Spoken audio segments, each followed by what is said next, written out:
Go guys, so ito na naman tayo, magluluto na naman tayo. Ayan, kumuha lang ako ng mga sahog, pansit-pansitan, spring onions.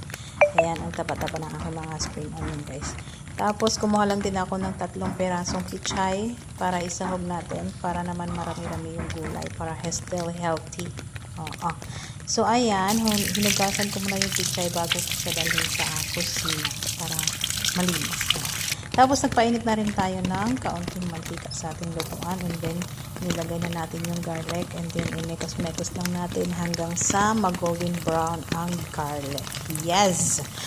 And then pag once golden brown na yung garlic, ay ilagay na natin yung onions. Yes.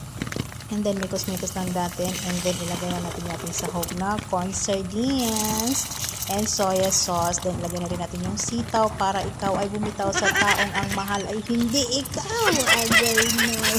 Tapos lagyan na rin natin ng black pepper powder, and then water para maluto yung ating sitaw. Tapos kabay kulo na rin. Tapos ayan, pag kumulo na siya guys, ilagay na natin yung ating noodles or udong.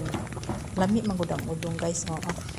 So ayan na siya, pinakulo ko lang, tapos nilagay ko na din yung vegetables na yung pichay at saka yung pansit-pansitan na damo. Yes, damo, pero napakaraming benefit sa inyong mga katawan. Ayan. Tapos minikos-mikos ko lang siya hanggang sa maluto yung ating vegetables. Tapos nilagay ko na rin yung spring onion. And then food is ready. Thank you for watching. Bye!